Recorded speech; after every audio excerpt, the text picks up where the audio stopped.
मित्रों नमस्कार, मैं पंडित कमलाकांत द्विवेदी लखनऊ से उपस्थित हूँ एक नए विषय के साथ। मेरा यत्न या विराम हर घर हो खुशियों के धाम की श्रृंखला में एक नई कड़ी जोड़ते हुए आज मैं आपके लिए एक ऐसी दिव्य जानकारी लेके उपस्थित हुआ हूँ जो आपको के मन में कई भ्रांतियों को दूर करेगा और शनिदेव से संबंधित कई महत्वपूर्ण जानकारियां आपको मिल पाएंगी।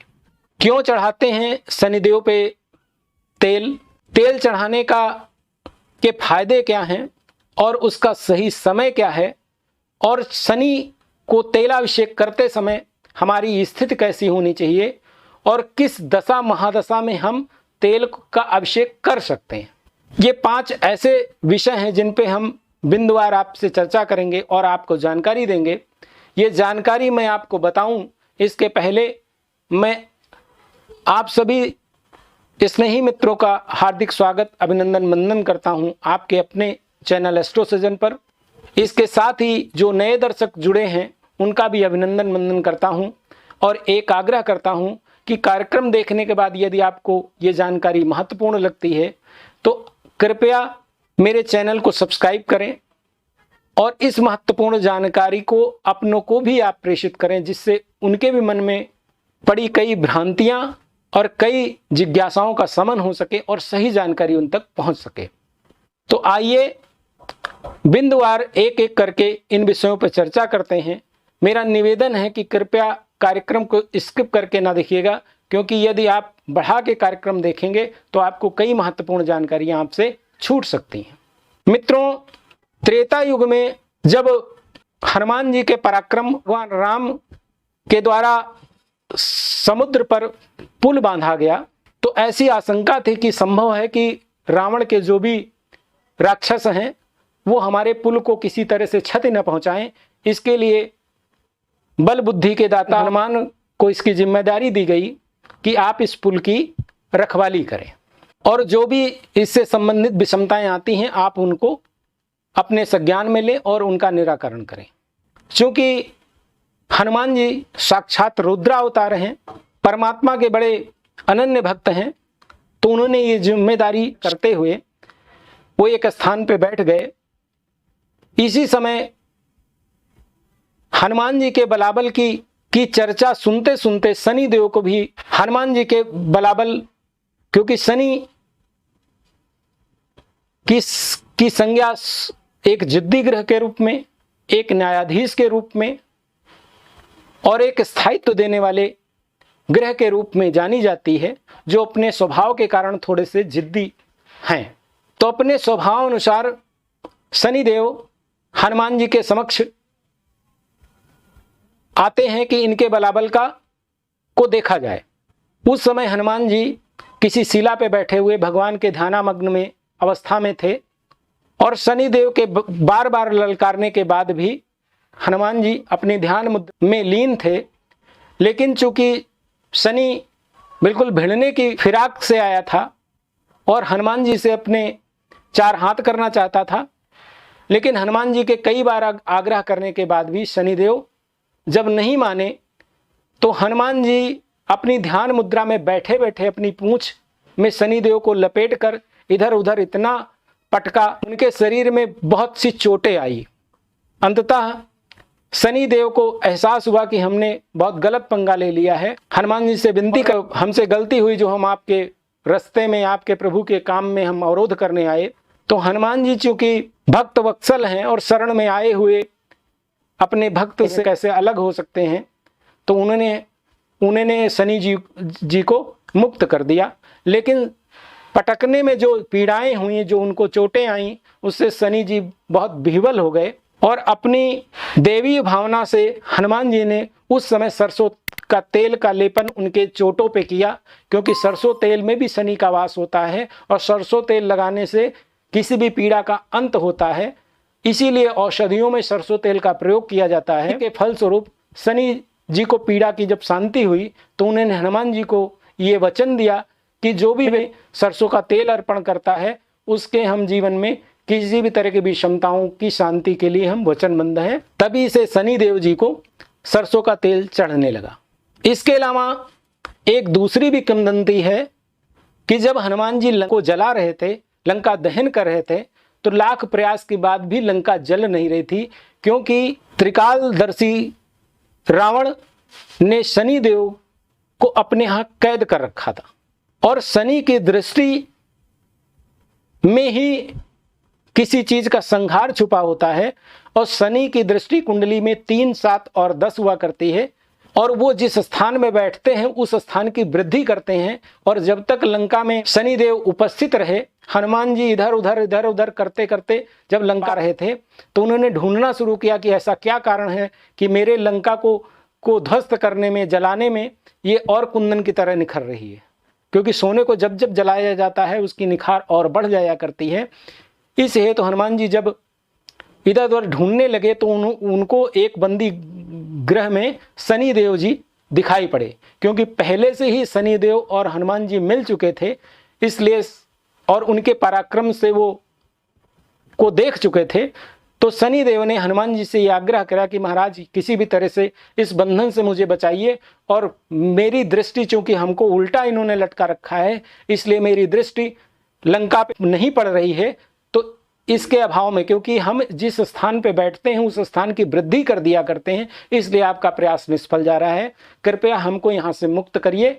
गोस्वामी जी ने इसका थोड़ा सा वृत्तांत इशारे में किया है। उलट पलट लंका कप जारी, कूद परा कप सिंधु मझारी। तो लंका को उलटने का सवाल नहीं, यहाँ पे लंका पे उल्टी दृष्टि डालने का जो प्रभाव था वो ये माध्यम था।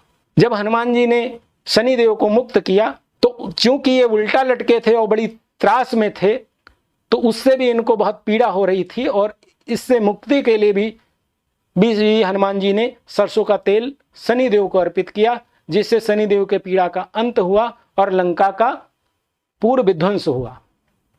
एक ये भी किंवदंती है, लेकिन किंवदंतियों को जोड़ने का मात्र मतलब ये है कि आप किसी ग्रह, किसी देवता के प्रति आस्था मान रहे हैं, आप किसी भी माध्यम से जुड़ते हैं तो आपको उसका लाभ मिल पाए।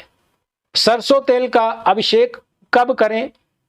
मित्रों, कुंडली में जब कभी ढैया, साढ़े साती या गोचर अवस्था या महादशा का कोई विपरीत प्रभाव आपके ऊपर हावी होता है, तो आपको शनि दर्शन, सरसों तेल का दीपदान और सरसों तेल का अभिषेक बताया जाता है।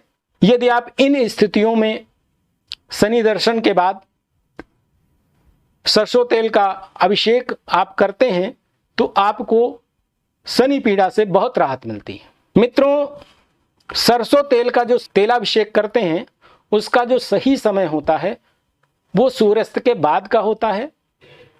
चूंकि इधर उधर चोटें लगी थी शनिदेव को, इसलिए पीड़ांतक के रूप में, औषधि के रूप में तेल को हनुमान जी ने उन्हें जगह जगह इधर उधर लगाया था। लेकिन आज एक जो ये गलत प्रक्रिया चल रही है कि लोग उसको पूरी मूर्ति को नहलाते हैं। आपको नहलाना नहीं चाहिए, आपको जो भी शनिदेव की जो प्रतिमा है, जो विग्रह है, उसके चरणों में अर्पित करना चाहिए। और जो तेल आप चढ़ा रहे हैं उसका जो पात्र होना चाहिए वो लोहे का होना चाहिए। इसके अलावा जब आप उस तेल को चढ़ा रहे हों उसके पहले आप अपने चेहरे को उसमें छाया जरूर देख लें। एक सही प्रक्रिया और सही एक गणना आपको के कार्य और कारण में सहयोगी हो सकती है। लेकिन आजकल देखने में आता है कि शनि जी के दर्शन में दिन भर दिन भीड़ लगी रहती है, जबकि ये तरीका सही नहीं है। शनि देव का दर्शन या तो सूर्योदय से पहले किया जाए या सूर्यास्त के बाद किया जाए तो इसके फल बहुत अच्छे मिलते हैं। जितने भी क्रूर ग्रह हैं वो संध्या काल या सूर्योदय से पहले जागृत अवस्था में रहते हैं और कम समय में वो आपको ज़्यादा फल दिया करते हैं। और सूर्योदय जैसे होता है वैसे अंधकार, उस विषमताएं दूर जाया करती हैं। इसलिए जो दिन का ये जो समय, दिन भर का जो दर्शन का या अभिषेक का जो सिस्टम चलता है ये थोड़ा सा त्रुटिपूर्ण है।